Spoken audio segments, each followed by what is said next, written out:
So what do you think about our match against South Africa? Super Eagles match. Super Eagles match and South Africa. At the moment, you know, if we are not going to be dealing on Old Glory, I don't think there is an headway for the Super Eagles. First, we've wasted all the chances we had to make something happen by qualifying for the World Cup. And we are facing a South Africa that is on the top of their game at the moment. You watch their game against Lesotho. Yes. 3-0, 10 shots, like, 10 shots on goal. Yes. 10. Like, yes. That means they hit the pole 10 times. They are trying to score 10 times. Like, I think that match, I think our coach made a mistake. Do you know why I said so? Okay. When Osimhen had the injury, he was no, I was even talking about the South African match. South African match. 3-0. Okay. 10 shot on target. Yes. 10. Yes. So and that they won 3-0. Yes, and they won 3-0. 10 shot on target. So we are playing, and then we played Rwanda. We had 8 shots and 3 shots on target. Yes. You understand? Against Rwanda, we were able to score 1-0. You understand? Yeah. And we are playing South Africa. We are playing South Africa at home. South Africa are the team in the whole of AFCON. They've considered almost the least. Yes. In our group, they are the one who considered the least. Then in AFCON, maybe there's only 2 teams that have considered lesser than them. So I don't see any way Super Eagles is going to defeat South Africa. The best we can get is maybe a draw, and the chance of a draw is very slim. Yeah, I think the reason why you see South Africa, they are very, very, like, they have good team spirit is because of their league. Most of their players are from their own league, the South Africa Football League. Not like Nigeria, where you see all our players playing in different part of the world. You get, right? So it's also a very big advantage for them, because now they already have a style of playing already. So it's just for them to come and do their thing. But now you see Osimhen playing in Turkey. Playing at Turkey, you see it will be, that's like a divided and you understand. So I think that is one of the problem of the Super Eagles. So but then to me, truthfully, a player is a player regardless of where you play and how you play. If you are playing well, you playing well. But the thing is that South Africa has never made it easy for Nigeria. There is this Bafana. Yeah, there is this rivalry between Super Eagles and them. Anytime the Super Eagles is coming, they just want to get ready and you know the banter between them. So, but then hopefully Nigeria is Nigeria. We are hoping that something will happen. Something will happen. Yeah. And talking about the changes in our last match, I think the coach, he shouldn't have brought in Dresser for Osimhen.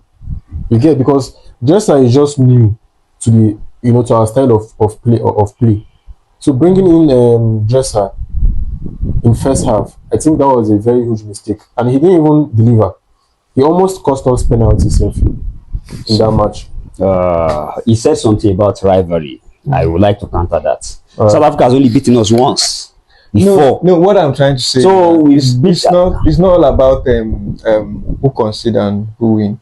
The whole thing about when Nigeria is playing South Africa, like, it's just like if you had said like Man Chelsea kind of rivalry, when if you had said a team like Ghana, Cameroon, I will tell you that we have rivalry with those ones. South Africa has this South Africa when it comes to Nigeria too. You understand? Like, you praise them, you see if it's football, they have energy against us, yes, but we always come up at the top of our game. Yeah, that's why I say something. You understand now? So as far as South Africa, but at the moment, he said a very vital point that most of their players are homegrown, they are home based, and they played at home, and they have that synergy, so they are able to play well. But you see, in football, it's beyond synergy. It's the capacity of the person that is managing that team.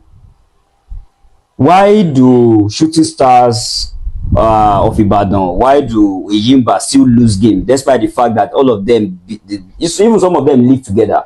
It's because maybe they don't have nice coach, they don't have a good coach. But if there is a coach in the Super Eagles who can manage us well, I don't think our coach is doing enough. I don't think he's doing enough. So that's what I believe. And then the culture, the Nigerian culture, is not really it's something that is not making those players want to give their best. Yes. for the national That's team. another Yeah, like thing. what you said, South Africa has beaten us once. Yes, just in the once. History, That's with in our 17. history, rather. And we've won them 6 times. Yes. And we've drawn 6 times. Mm. That's the record. So do you think South Africa will make it to this time around? 2 wins against Super Eagles. We are not. Considering their form. We will not definitely. Considering their form. The considering Nigerian their form, spirits that we have, I can't say it should be counted as 2 yet. No, I was trying. I was asking, do you think they can make it 2? Because Just like I said, now considering just their like form I said, and I'll considering personally for team me, I will not spirit give up. and the character, you know, what do you think? Do you think they can make it 2? Since 2024. Like I'm not talking like I'm not speaking as a Nigerian now. I'm speaking as a football fan. Yeah, Since that's 2024 till now, only Mozambique has beaten South Africa at home. I first want us to register that since 2024, all their games. And that game, that was a lucky 1-0.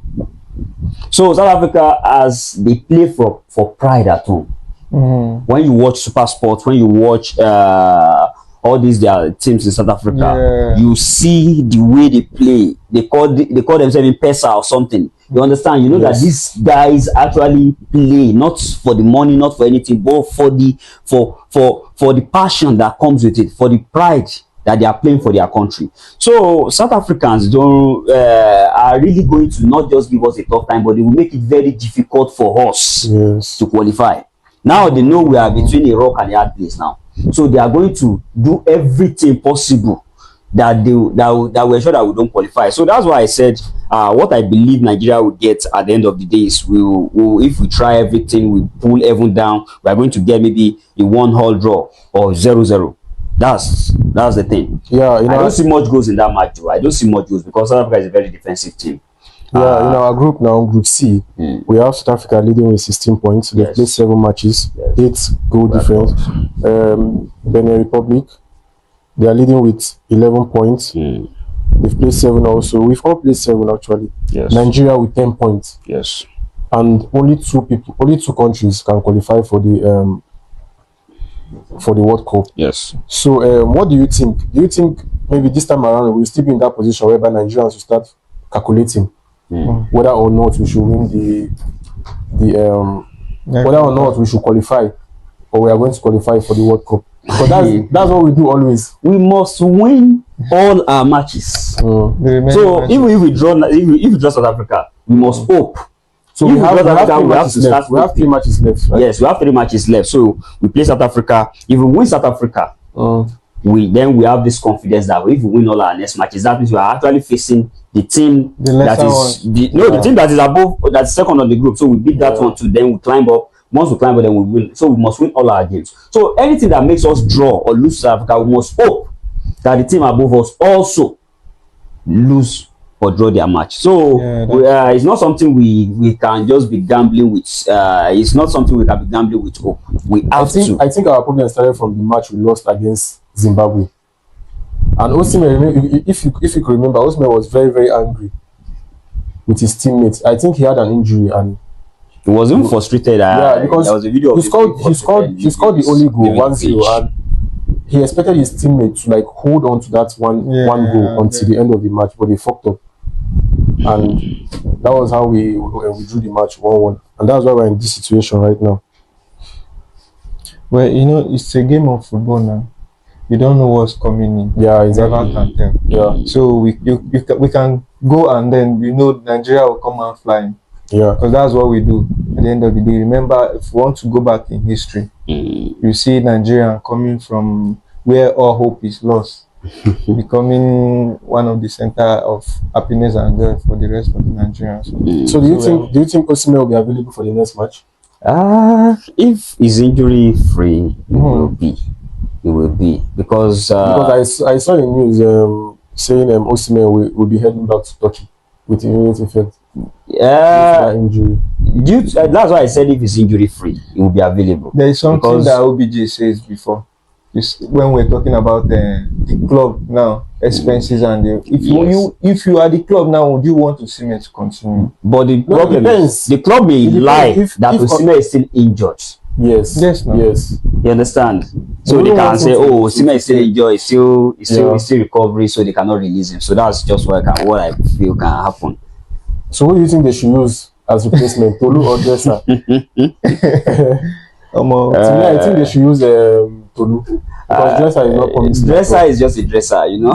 So actually, he's a dresser on the pitch, even anywhere he is. So I also feel they should use Tolu and they should give Tolu the chance. So at least he has a lot to prove.